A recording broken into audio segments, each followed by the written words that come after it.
Bonjour à toutes et bonjour à tous. Vous avez été plusieurs à me relancer plusieurs fois pour me demander de faire la vidéo sur la thématique du Messie noir. Et donc, en réponse à cette demande, je vais commencer à aborder cette thématique. Et je dis bien commencer parce que c'est un sujet extrêmement vaste. La question du Messie noir recoupe plusieurs religions et donc ça ne peut pas être abordé en une seule vidéo. Donc, selon le temps que j'aurai, je ferai plusieurs vidéos sur ce thème, je créerai une playlist et progressivement je les mettrai dans la playlist.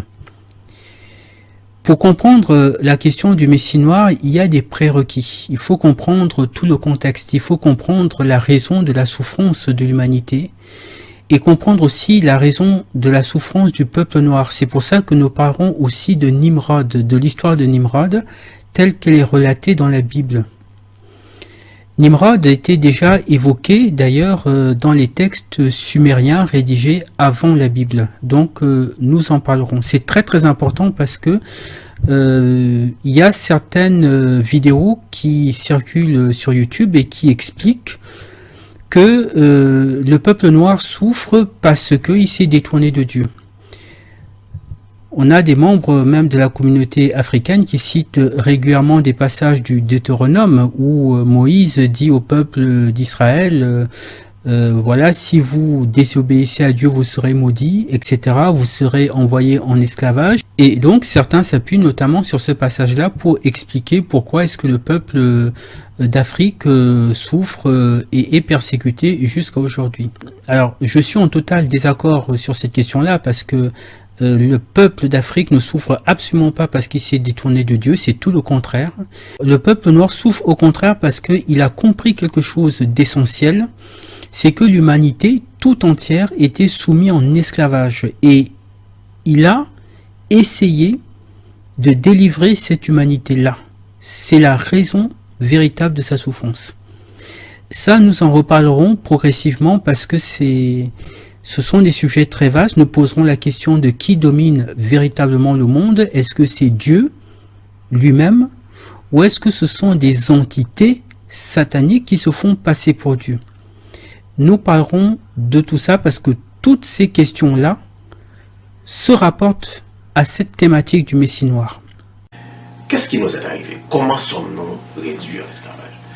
Le Dieu Tout-Puissant nous a avertis que nous avons des ennemis. Et tu sais, ce même jeune pasteur qui m'a appelé, il m'a dit donc, je vais venir chez toi ce vendredi, n'est-ce pas? Je l'attends avec son épouse, ils vont venir chez moi ce vendredi pour qu'on discute. Parce que je lui disais ces choses-là, il ne croyait pas, jusqu'au moment où la semaine passée, il donnait, c'est pas un jeune pasteur, il donnait des études bibliques à un caucasien, ce qu'on peut appeler un blanc, mais qui faisait partie de sociétés secrètes de la franc-maçonnerie, toutes sortes de choses comme ça, qui pratiquaient la magie. Alors, ce gars a décidé de quitter ces pratiques-là et de se joindre à l'église adventiste. Alors, ce jeune pasteur est en train de lui donner des études. Il m'a appelé, peut-être qu'il m'écoute, là, il va m'écouter, quand je raconte son expérience, et je trouve l'expérience intéressante. Et cette personne, cet étudiant de la Bible, qu'il encadre, lui a regardé, lui a dit, est-ce que vous savez pourquoi les Noirs souffrent autant? Il a dit, non, que pouvez-vous me dire? Alors, il a dit, vous savez, les Noirs souffrent autant parce que chaque fois que l'ennemi regarde un Noir, la couleur du noir lui rappelle le Messie et il veut le persécuter. Aujourd'hui, on commence à aborder cette question avec la Bible et particulièrement le livre d'Ésaïe. Il y a quelques mois, j'étais en train de parcourir la Bible, notamment le chapitre 19 du livre d'Ésaïe. Et là, il y a quelque chose qui m'a frappé. J'ai trouvé dans ce livre des similitudes avec un texte égyptien rédigé bien avant la Bible. Ce texte, c'est la prophétie de Néferti qui a été écrite au 2e millénaire avant Jésus-Christ. C'était dans l'Antiquité un texte égyptien très célèbre.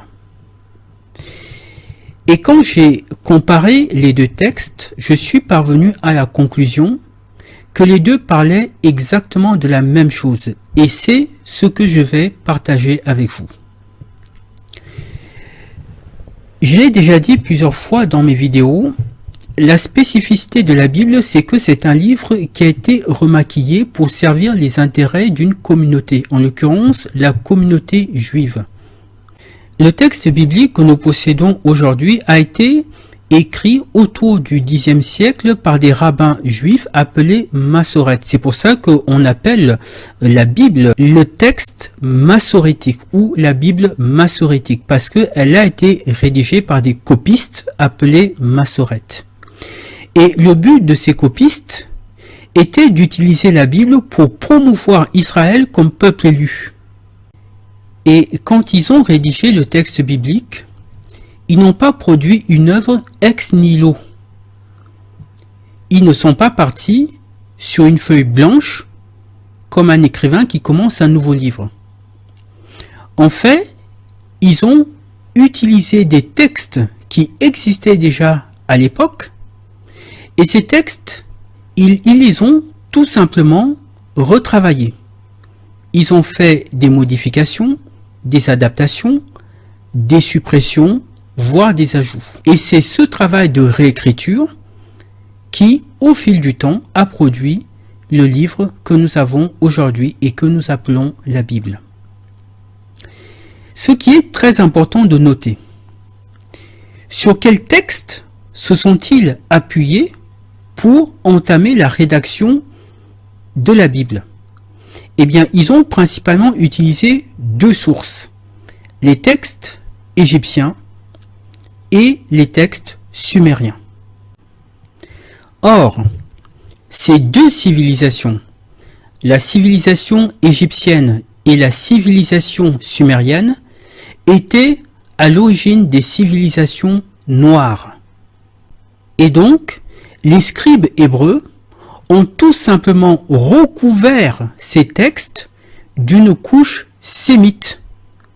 Parce que le but, c'était d'effacer Cham pour mettre Sem à la place et faire croire au monde entier que le peuple de Dieu, c'était le peuple sémite. C'est un peu comme quand vous êtes un appartement, il y a des motifs sur le mur, ces motifs ne vous plaisent pas et vous décidez tout simplement de mettre une couche de peinture pour couvrir ou pour dissimuler ces motifs. Mais si on gratte cette couche de peinture, on se rend compte que les motifs sont présents. Eh bien, la Bible, c'est la même chose.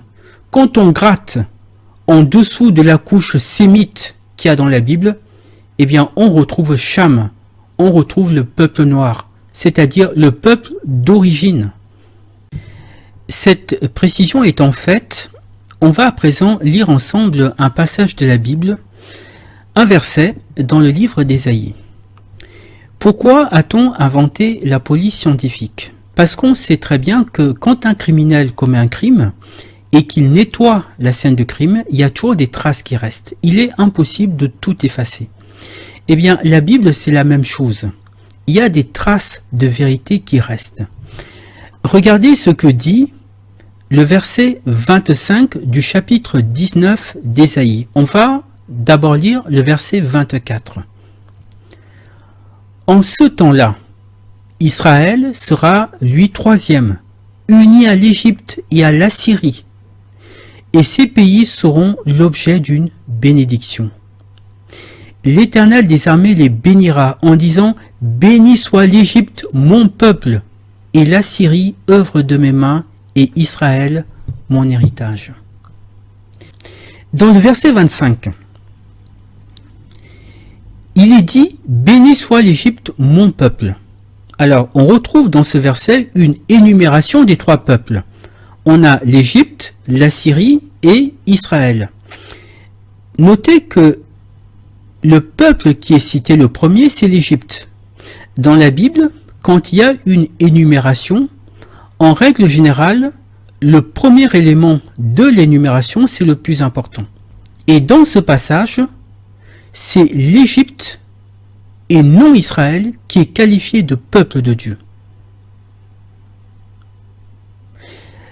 On peut y voir là une contradiction majeure, puisqu'on nous a toujours dit que le peuple de Dieu, c'est Israël. Pourtant ici, selon ce passage, c'est Dieu lui-même qui parle, par la bouche d'Isaïe, et qui dit « l'Égypte, mon peuple ». Et Israël n'est cité qu'en troisième position en tant que mon héritage. Pourquoi est-ce que c'est l'Égypte ici qui est qualifiée de peuple de Dieu? C'est très important de le comprendre. Et de comprendre pourquoi j'ai fait autant de vidéos sur l'Égypte. C'est pas seulement pour des raisons culturelles. C'est pas pour des raisons égocentriques. Prouver que les anciens Égyptiens étaient noirs. Ça n'a pas de sens. La question égyptienne est capitale parce qu'elle est liée au sort de l'humanité. Et c'est ça qu'il faut comprendre. Tous ces archéologues et égyptologues qui étudient l'Égypte antique ne considèrent l'Égypte que comme un rat de laboratoire. Comment des gens, qui pour la plupart ne croient pas en Dieu, pourraient comprendre une civilisation qui était fondée sur le lien intrinsèque entre les hommes et Dieu? Le fondement de la maths, l'équilibre cosmique qui régit tout l'univers et toute l'organisation humaine. Ça va au-delà d'une question culturelle. Et c'est ça qu'on va essayer de comprendre ici. Je vais à présent vous expliquer pourquoi est-ce que c'est l'Égypte ici qui est mis en évidence et non Israël. D'abord, il faut se pencher sur le contexte. À quelle époque Ésaïe a-t-il prophétisé? Selon les exégètes, il a prophétisé autour du 8e siècle avant notre ère. Le chapitre 1 et le verset 1 de son livre précisent qu'il a prophétisé à l'époque de 4 rois successifs. Le verset 1 nous dit « Prophétie d'Ésaïe, fils d'Amoz, sur Juda et Jérusalem, au temps d'Osias, de Jotham, d'Akaz, d'Ézéchias, roi de Juda. » Donc là, Ésaïe a prophétisé durant l'époque de ces 4 rois. Mais celui qui va nous intéresser ici, c'est celui qui est mentionné en dernier, Ézéchias. Et cela pour 2 raisons. La première raison, c'est que Ézéchias est considéré comme le roi le plus fidèle, le plus attaché à Dieu de toute l'histoire d'Israël et de Juda. 2 Rois, chapitre 18, nous dit ceci au verset 1. La 3e année d'Osée, fils d'Éla, roi d'Israël, Ézéchias, fils d'Akaz, roi de Juda, régna. Le verset 3. Il fit ce qui est droit aux yeux de l'Éternel, entièrement comme avait fait David son père. Il fit disparaître les hauts lieux, brisa les statues, abattit les idoles, et mit en pièces le serpent d'airain que Moïse avait fait, car les enfants d'Israël avaient jusqu'alors brûlé des parfums devant lui. On l'appelait Nehushtam. Il mit sa confiance en l'Éternel, le Dieu d'Israël, et parmi tous les rois de Juda qui vinrent après lui ou qui le précédèrent, il n'y en eut point de semblable à lui. Il fut attaché à l'Éternel, il ne se détourna point de lui, et il observa les commandements que l'Éternel avait prescrits à Moïse. Verset 7. Et l'Éternel fut avec Ézéchias, qui réussit dans toutes ses entreprises. Alors ici, on a un hommage extraordinaire rendu à ce roi de Juda. Ézéchias, on dit de lui que il n'y a eu aucun roi comme lui et il n'y eut plus de roi comme lui. Aucun des rois de l'histoire de Juda ne fut comme lui attaché à Dieu. Il obéissait en toutes choses. Certains biblistes pensent même qu'il est l'auteur du psaume 119, le psaume le plus long de la Bible.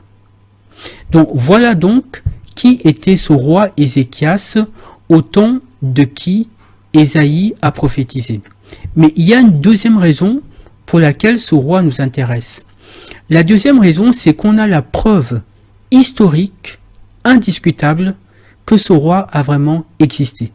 Il y a précisément deux éléments factuels qui ont permis d'établir que ce roi avait véritablement existé. Le premier, c'est le tunnel d'Ézéchias, qu'on appelle aussi le tunnel de Siloé.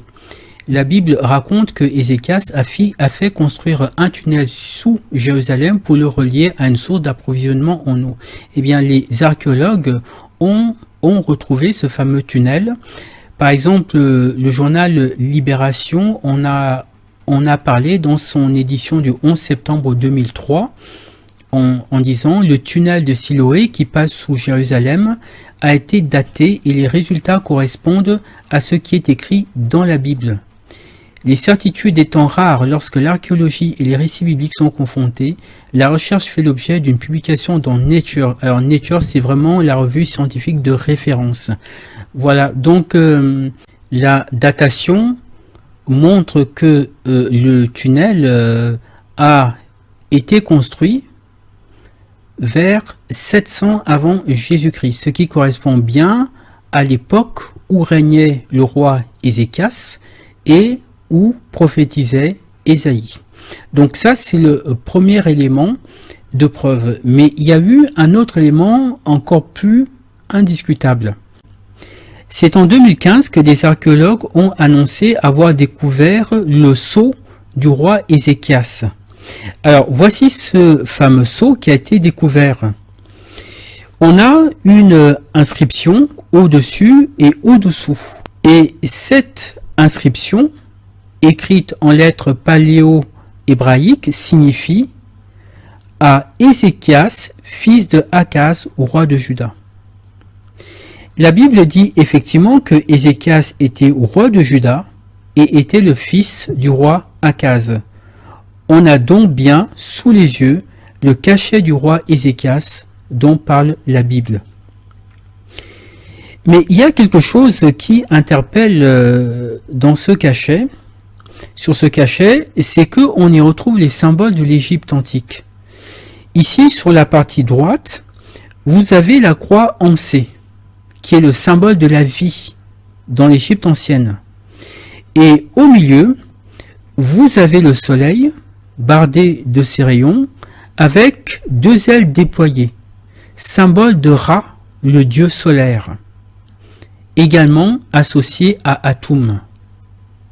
Donc, ces symboles-là révèlent que le propriétaire de ce cachet était un adorateur des dieux de l'Égypte. Qu'est-ce que cela signifie? Je vous disais au début de la vidéo que la Bible a été remaniée de manière à remplacer Cham par Sem. Le but était de faire croire que le peuple élu n'était pas le peuple de Cham, mais le peuple de Sem, parce que Sem et Japheth sont les ancêtres des peuples blancs, et Cham est l'ancêtre des peuples noirs.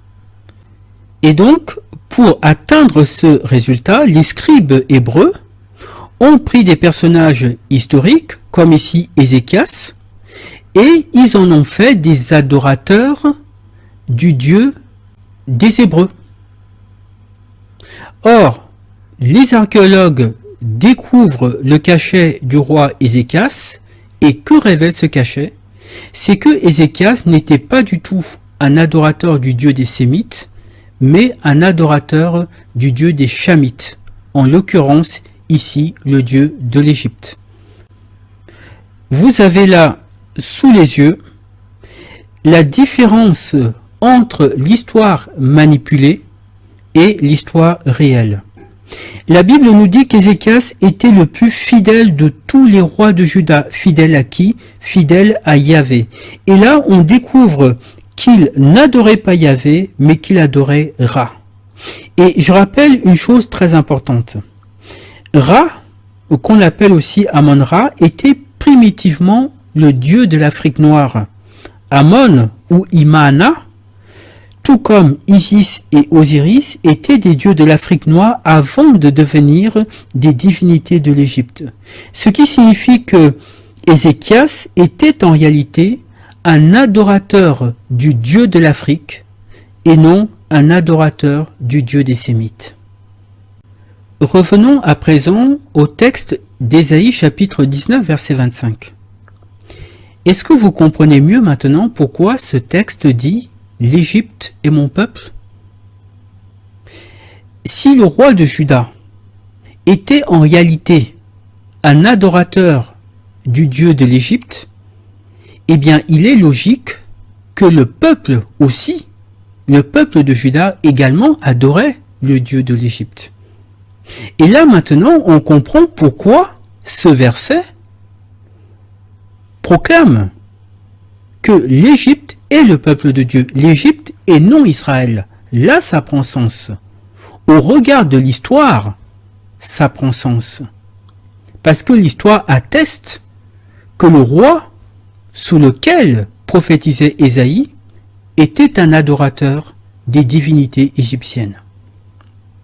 Dans la prochaine vidéo consacrée à cette thématique, nous continuerons à analyser ce chapitre 19 d'Ésaïe. Nous ferons un comparatif avec la prophétie de Néferti et nous commencerons à présenter le Messie noir, notamment en nous penchant sur le verset 20 de ce chapitre 19 d'Ésaïe.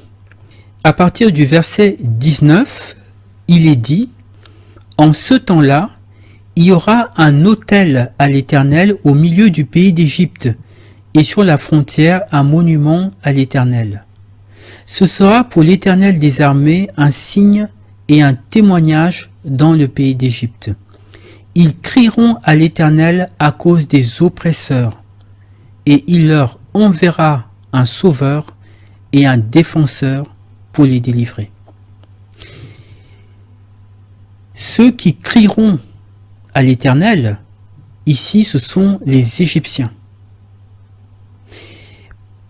Ce texte dit que les Égyptiens seront opprimés. Et c'est pour ça que c'est très important de comprendre et de déterminer si les Égyptiens de l'Antiquité étaient des Blancs ou étaient des Noirs. Parce que ça change tout.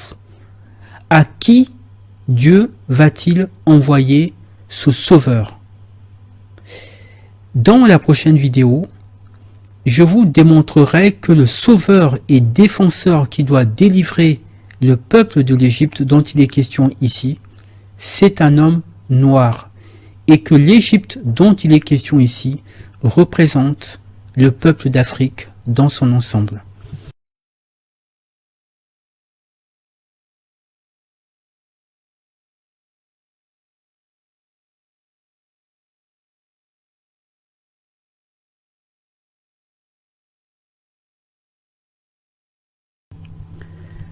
Bonjour à toutes, bonjour à tous, nous nous retrouvons pour la suite de notre étude consacrée au Messie noir et nous allons commencer à entrer dans le vif du sujet.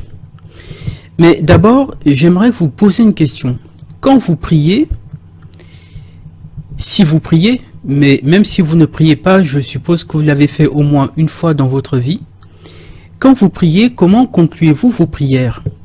Qu'est-ce que vous dites systématiquement à la fin d'une prière pour la conclure? Je suis certain que vous dites Amen. Mais que signifie ce mot? Que signifie le mot Amen? Est-ce que vous le savez? Est-ce que d'ailleurs vous vous êtes déjà posé la question? Ce qui est extraordinaire, c'est que depuis que nous sommes enfants, on nous a inculqué des pratiques, des habitudes, des rites, sans que nous connaissions le sens ou la signification réelle de ces pratiques. Pourquoi tant les chrétiens que les musulmans, soit plus de la moitié de la population mondiale, a-t-elle été conditionnée à toujours prononcer le mot « Amen » à la fin d'une prière?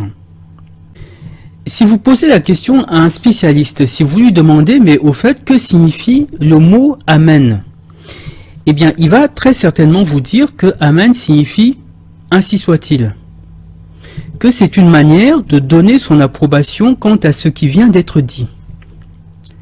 Il vous dira également que Amen se réfère à Jésus, que Jésus est l'Amen, puisque le livre de l'Apocalypse au chapitre 3 verset 14 nous dit « Voici ce que dit l'Amen, le témoin fidèle et véritable, le commencement de la création de Dieu. » Maintenant, si vous lui demandez « Mais au fait, d'où vient ce mot? Quelle est son origine ?» Il va vous répondre que ce mot n'est pas d'origine grecque, mais qu'il est d'origine hébraïque, que les Hébreux l'utilisaient dans leur liturgie et que les chrétiens ont fait la même chose par la suite. Voilà en gros sur le papier le sens du mot Amen. Maintenant, on va questionner ce point.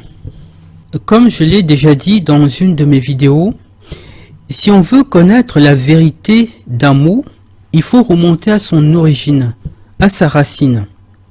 Bien, on nous dit que l'origine du mot Amen, c'est la langue hébraïque. Alors, quel est le mot hébreu qui est à l'origine de Amen? D'abord, regardons ce que nous dit succinctement le site de Wikipédia. Il nous dit ici que Amen est à l'origine un adjectif verbal utilisé dans la Torah qui signifie sincère et vrai. Et entre parenthèses, ils mettent Amana, puisque Amana serait le mot hébreu à l'origine de Amen.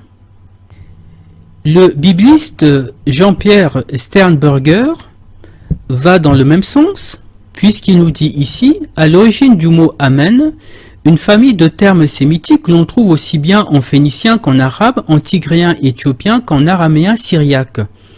En hébreu, le verbe aman signifie être ferme, être solide, avoir une assise, durer, rester, et donc faire confiance en ce qui est solide, croire. Les mots dérivés de ce verbe vont de emuna, la foi, à emet, la vérité, mais aussi à mana, la confiance, et encore omna, vraiment, et enfin, amen. Le rabbin Eliezer Posner nous explique que selon le Talmud, le mot hébreu amen, qui est prononcé en ashkénaze ou maïn, est lié au mot amana. Et effectivement, c'est en gros ce que nous explique le Talmud, le Shevuot 36a. Donc, ce qu'on nous explique, c'est que l'origine du mot amen, c'est l'hébreu amana. Amana que vous avez là sous les yeux. Maintenant, regardez ce mot. Est-ce qu'il n'y a pas quelque chose dans ce mot qui vous interpelle? Est-ce que ce mot vous rappelle quelque chose ou quelqu'un? Je vous laisse quelques secondes pour réfléchir.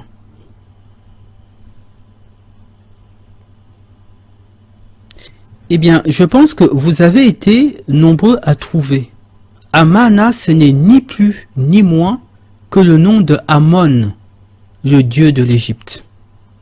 Tiens donc, quelle coïncidence! On nous dit que Amen, ça veut dire ainsi soit-il, que ce mot se réfère à Jésus et que l'origine de ce mot c'est l'hébreu. Et quand on cherche quel est le mot hébreu originel,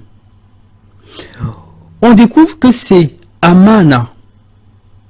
Or, Amana, c'est le nom de Amon, le dieu de l'Égypte. C'est-à-dire que parmi tous les mots qui existent dans l'univers, comme par hasard, le mot qui est à l'origine de Amen que nous prononçons à la fin de toutes nos prières, c'est le nom du dieu de l'Égypte, Amon. Vous avez là sous les yeux la graphie du nom Amon. Ici, vous avez le yod qui est une semi-consonne qui se prononce A ou I. Là, vous avez le M et là, vous avez le N. Et donc, ce mot peut se prononcer Imen ou Amen ou Amon ou Imena ou Amana. peu importe les dérivés de prononciation qu'on lui donne, c'est toujours le nom du dieu suprême de l'Égypte, Amon. Donc, qu'est-ce que ça veut dire? Ça veut dire que l'origine du mot Amen, contrairement à ce qu'on nous dit, ce n'est pas l'hébreu. D'ailleurs, la signification, ainsi soit-il, n'a aucun fondement linguistique dans la langue hébraïque. Aucun. Et pour cause, ce mot n'est pas d'origine hébreu. Amen, c'est un mot d'origine égyptienne. Pour qu'on comprenne bien ce point, je vous mets sous les yeux un nom de pharaon célèbre, Amenhotep. Les Grecs l'ont remplacé par Amenophis, mais c'est la même chose. Par exemple, Akhenaton, c'était Amenhotep IV. Et Amenhotep, c'est ce qu'on appelle dans la langue française un théophore. Un théophore, c'est un nom ou un prénom qui contient le nom d'une divinité. Et c'est le cas de Amenhotep. Amenhotep est composé de deux mots, Amen et Hotep. Hotep, dans la langue égyptienne, ça désigne la paix, le calme, le repos, la satisfaction. Et Amen, c'est le nom du dieu Amon. Donc ce mot signifie Amon est satisfait. Pour être précis, on le prononçait Amen Hotepu. C'est ce qu'on appelle dans la grammaire du moyen égyptien l'accompli résultatif. Amon est satisfait. Et donc, voilà la véritable origine du mot Amen, puisque ce mot va par la suite être introduit dans la langue hébraïque, et par la suite, ce sont les Grecs qui vont l'utiliser, sauf que eux vont donner un autre sens à ce mot, mais l'origine, le sens réel de ce mot se rapporte à Amon, le dieu suprême des Égyptiens. À présent, on va revenir à l'analyse du chapitre 19 d'Ésaïe, et vous allez comprendre pourquoi est-ce que j'ai commencé par vous parler de Amen. Dans la vidéo précédente, on a essayé de comprendre pourquoi dans Ésaïe chapitre 19 verset 25, il est dit que l'Égypte est le peuple de Dieu. Et je vous ai également expliqué qu'en comparant ce chapitre 19 d'Ésaïe à un texte égyptien, à savoir la prophétie de Néferti, j'étais parvenu à la conclusion que les deux textes parlaient de la même chose. De quoi parle la prophétie d'Ésaïe chapitre 19? Elle parle de l'effondrement de l'empire égyptien, puis de sa guérison grâce à l'intervention d'un sauveur. Et de quoi parle la prophétie de Néferti? Elle parle de la fin de l'empire égyptien, puis de sa restauration grâce à un sauveur. Les deux textes parlent de la même chose. Mais à présent, on va s'intéresser aux détails.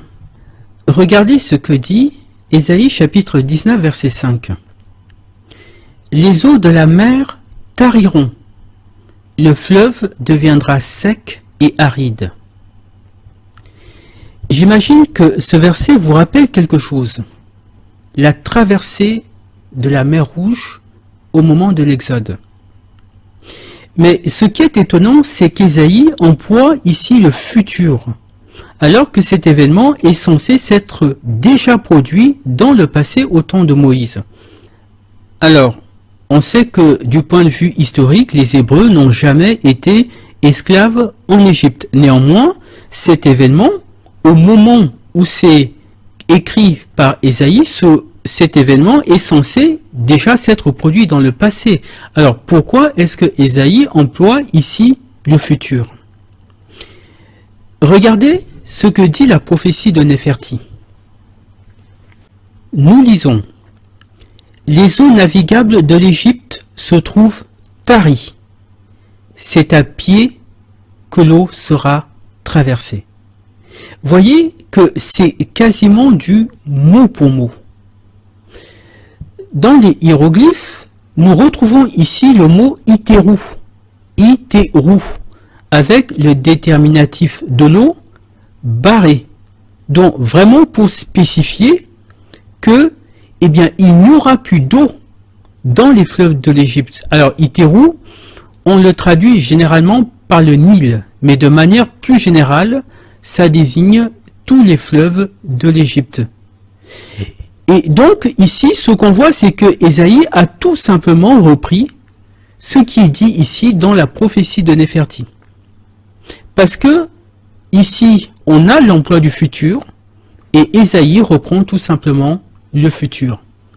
Je rappelle que cette prophétie était très connue dans l'Antiquité, et donc les scribes qui ont rédigé la Bible avaient connaissance de ce texte. Regardez maintenant ce que dit Ésaïe chapitre 19 verset 2. « J'armerai l'Égyptien contre l'Égyptien, et l'on se battra frère contre frère, ami contre ami, ville contre ville, royaume contre royaume. » Maintenant la prophétie de Néferti. « Je vais te montrer qu'un fils est maintenant un ennemi, qu'un frère est un adversaire, qu'un homme assassine son père. » Les Égyptiens dressés les uns contre les autres, c'est la même chose. Ésaïe chapitre 19 versets 10 à 13. « Les soutiens du pays seront dans l'abattement, tous les mercenaires auront l'âme attristée. Les princes de Tsoan ne sont que des insensés. Les sages conseillers de Pharaon forment un conseil stupide. » Verset 12. « Où sont-ils donc tes sages? Qu'ils te fassent des révélations et qu'on apprenne ce que l'Éternel des armées a résolu contre l'Égypte. » Verset 13. « Les princes de Tsoan sont fous, les princes de Noph sont dans l'illusion, les chefs des tribus égarent l'Égypte. » Là, on nous dit que ce sont ceux qui sont à la tête de la nation qui seront frappés. L'élite de l'Égypte sera frappée. Que dit la prophétie de Néferti? « Voici donc, le grand est jeté à terre dans le pays où tu es né.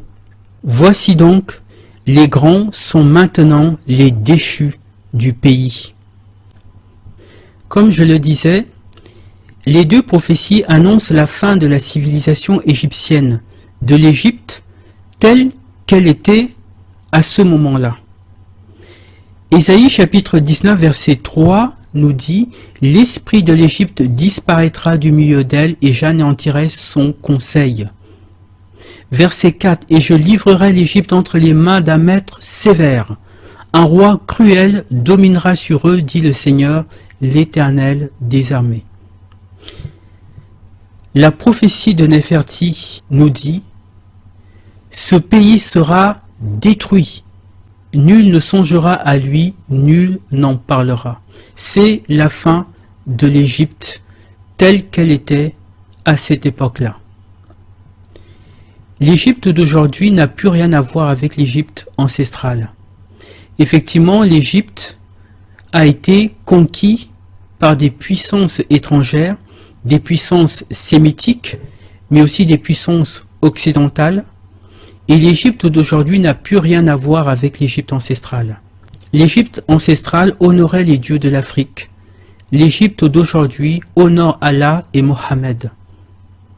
Le Sphinx avait la tête d'un nègre. Le Sphinx d'aujourd'hui, après de soi-disant travaux de rénovation, a la tête d'un caucasien.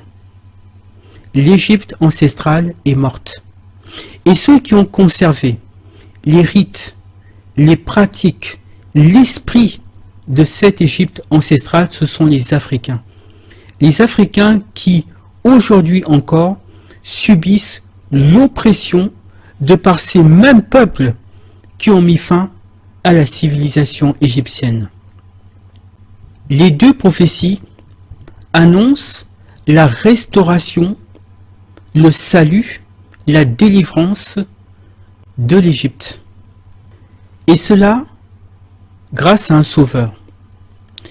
Ésaïe nous dit au chapitre 19 et le verset 20. Ce sera pour l'Éternel des armées un signe et un témoignage dans le pays d'Égypte. Ils crieront à l'Éternel à cause des oppresseurs, et il leur enverra un sauveur et un défenseur pour les délivrer. Et l'Éternel sera connu des Égyptiens, et les Égyptiens connaîtront l'Éternel en ce jour-là. Ils feront des sacrifices et des offrandes, ils feront des vœux à l'Éternel et les accompliront. Nous allons à présent répondre à 3 questions. D'où viendra ce Messie selon la prophétie? Quelle est son origine? Quel est son nom? Et quelle sera son action? La première question, d'où viendra-t-il? Voici ce que nous dit la prophétie de Néferti. C'est le fils d'une femme de Tasséti. C'est un enfant de Ken Neken. Tasséti et Ken Neken étaient situés en Haute-Égypte. Tasséti était une province, un homme de Haute-Égypte. Sous le pharaon Amenhotep Ier, la Nubie avait été annexée à l'Égypte. Et cette partie annexée, les Égyptiens l'appelaient Tasséti, c'est-à-dire le pays de l'arc.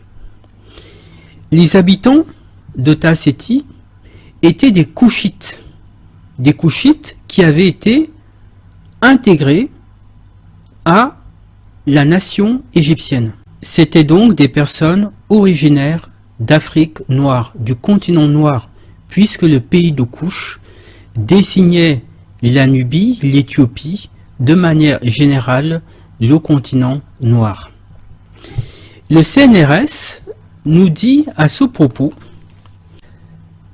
dans l'article intitulé « Le royaume de Couche » rédigé par Brigitte Gratien, on nous dit « Couche est l'un des noms que les anciens Égyptiens donnaient à la moyenne et à la haute Nubie. Ce n'est qu'à partir du début de la 12e dynastie, sous le règne de Sésostris Ier, vers 1962 avant notre ère, que ce toponyme apparaît, un terme qui, selon Georges Posner, ne serait pas d'origine égyptienne. Il désigne un État, puisqu'il est dirigé par un prince, qui fait partie du domaine des Néisiou, des Nubiens, au cœur d'une région encore dénommée Tasséti, le pays de l'arc. Voilà, donc ce que on nous dit ici, c'est que Tasséti, cette appellation désignait le pays de Couche, donc désignait le continent noir. Et la prophétie de Néferti nous explique que le Messie qui va venir viendra de Tasséti, c'est-à-dire du pays de Couche. Il sera originaire du pays de Couche, donc du continent noir. Et cela signifie donc, concernant la prophétie d'Ésaïe, puisque nous avons vu les parallélismes existant entre ces deux prophéties et montrant que Ésaïe s'est tout simplement appuyé sur cette prophétie de Néferti, ça signifie donc que le Sauveur dont il est question en Ésaïe chapitre 19 verset 20 est tout simplement une personne qui est originaire d'Afrique noire. Répondons maintenant à la question: quelle sera son action? Voici ce que nous dit la prophétie.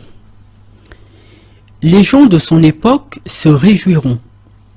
Le fils d'un homme bien-né fera son renom, pour toujours et à jamais, et ceux qui en viennent au mal, les fomenteurs de troubles, auront fermé leur bec à cause de la crainte qu'il inspire.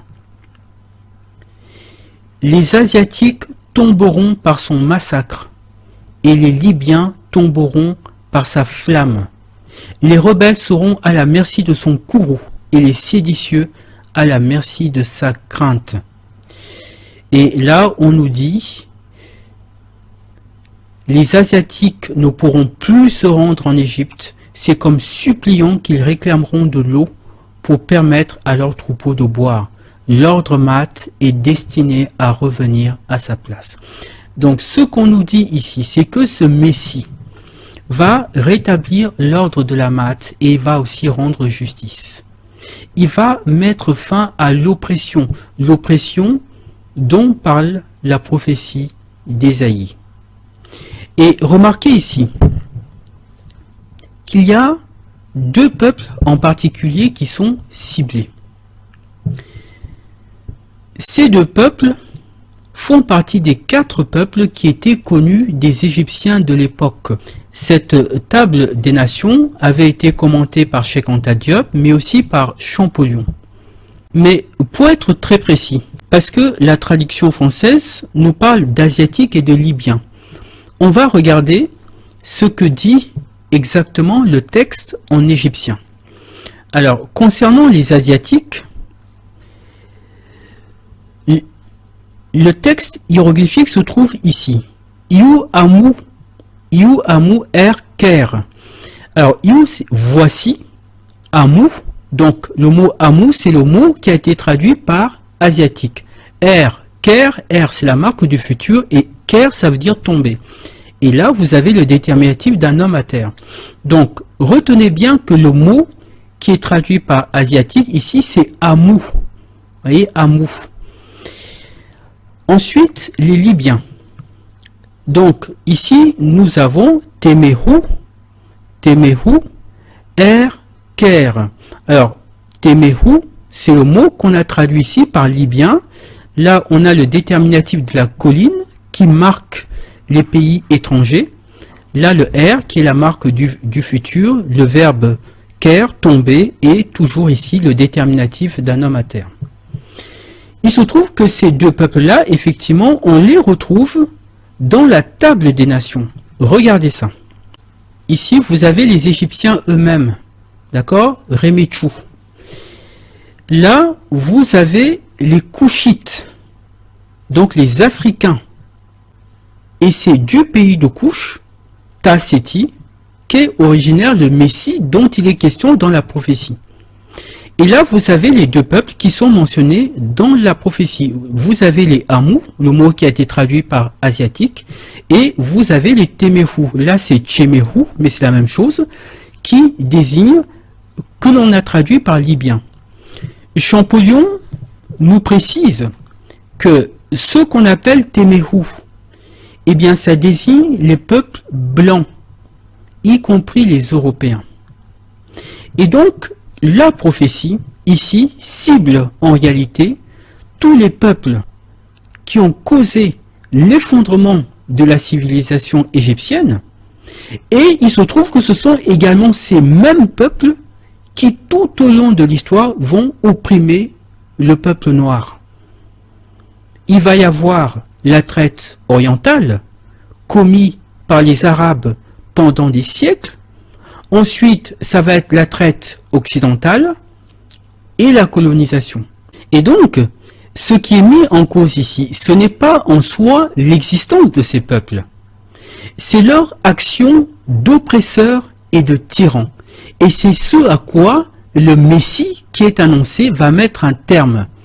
La prophétie dit, s'ils veulent de l'eau, ils seront obligés de demander. Et de demander en suppliant. Ils ne se serviront plus comme ils le font actuellement en Afrique. Ils se sont toujours servis. Et quand il y avait de l'opposition, eh bien, ils utilisaient les armes. Eh bien, ça sera terminé. Voilà donc quelle sera l'action de ce Messie qui est annoncé dans cette prophétie. On va maintenant poser la dernière question. Quel est son nom? Parce que la prophétie de Néferti nous donne son nom. Regardez ce qui est dit. Voici ce qu'on nous dit concernant son nom. Voici qu'un roi viendra du sud. Son nom est Améni, juste de voix. Voilà ce qu'on nous dit ici. Son nom c'est Améni. Et vous comprenez maintenant pourquoi est-ce que j'ai commencé cette vidéo en vous parlant de Amen. Son nom se trouve dans ce cartouche. C'est Imeni ou Ameni, c'est la même chose. Et vous voyez que c'est le même nom que Amon, le dieu de l'Égypte? Pourquoi est-ce que ce Messie porte le même nom que Amon? Parce que Amon, selon les Égyptiens, c'était le dieu caché, le dieu invisible, le dieu insaisissable. Et ce Messie porte le nom de Amon pour nous signifier qu'il agira en tant que représentant de la divinité suprême.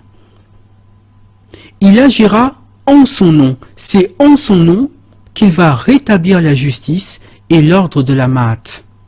Voilà ce qu'on veut nous dire ici. Maintenant, on va répondre à une autre question. Dans le livre de l'Apocalypse, le texte que nous avons lu tout à l'heure, pourquoi est-ce que le terme Amen était associé à Jésus? Pourquoi est-ce que Jésus était identifié à Amen? Il est vraisemblable que les auteurs du Nouveau Testament savaient que Amen ne désignait pas seulement un concept, mais désignait une personne, en l'occurrence le Messie. Et c'est pour ça qu'ils l'ont associé à Jésus. Regardez ce que dit le texte égyptien. Donc là, comme je vous le disais, on a dans le cartouche le nom de Améni. Ensuite, on nous dit ici, Ma Kéru, reine F. Alors, reine, c'est le nom, et F, ici, le serpent, c'est le pronom suffixe. Donc, ça veut dire son nom à lui, son nom à lui. Et ensuite, on a ici Ma Kéru. Ma, c'est la même racine que Maat. Ça désigne la vérité, la rectitude. Et Kéru, c'est la voix, c'est même plus qu'une voix, c'est un cri.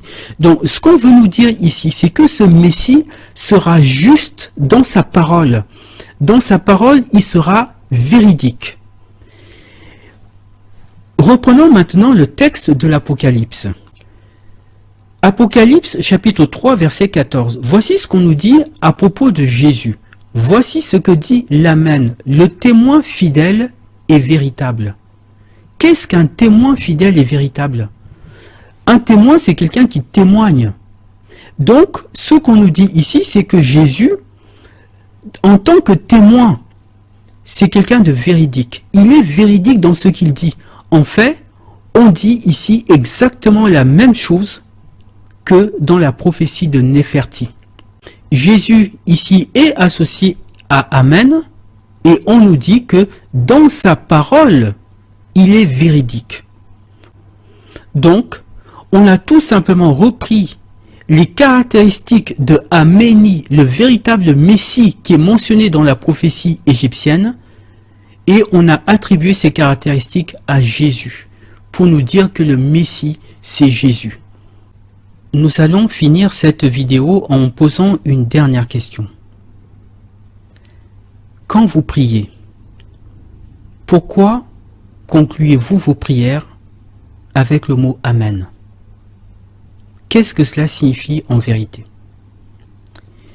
En vérité, quand vous dites Amen à la fin de vos prières, vous ne dites pas ainsi soit-il.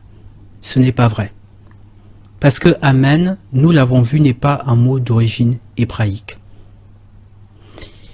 Mais quand vous dites Amen, vous n'invoquez pas non plus le dieu Amon. Parce que comme nous l'avons vu, le terme Amen, dans la cosmogonie égyptienne, ne se rapporte pas uniquement à Amon. Il se rapporte aussi au Messie qui est annoncé dans la prophétie de Néferti. Est-ce que vous vous souvenez comment se termine la Bible?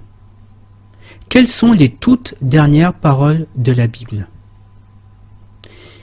Les dernières paroles de la Bible, c'est une prière. Regardons.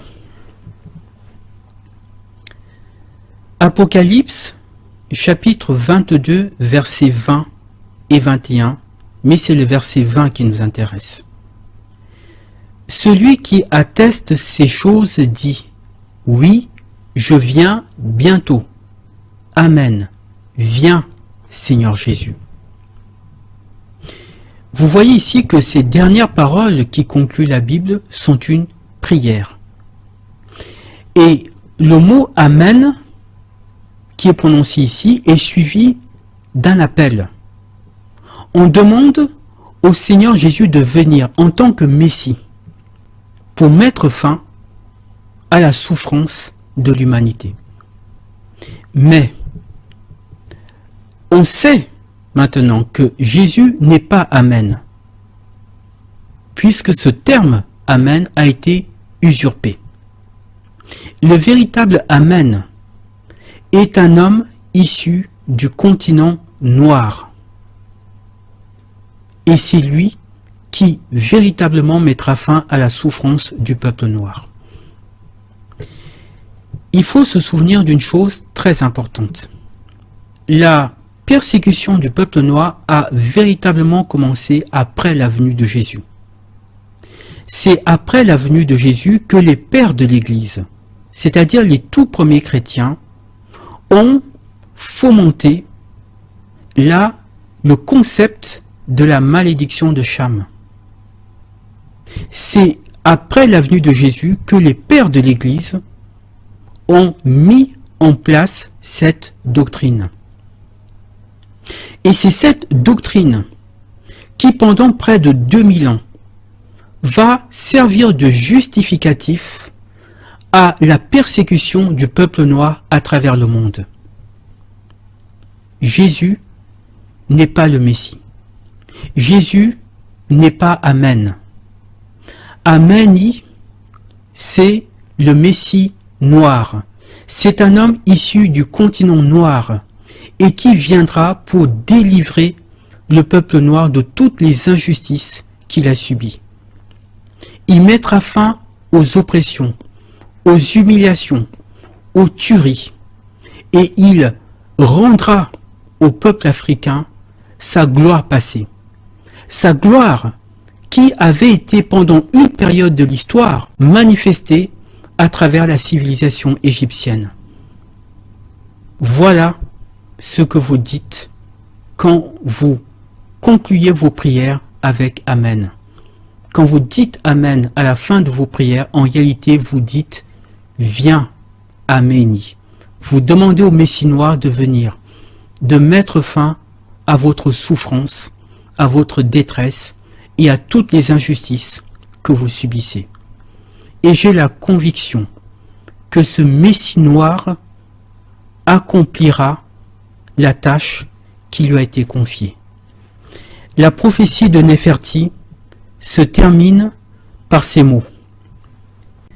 L'auteur de cette prophétie conclut en disant « Un savant versera une libation pour moi quand il verra dans le futur que ce que j'ai dit s'est réalisé.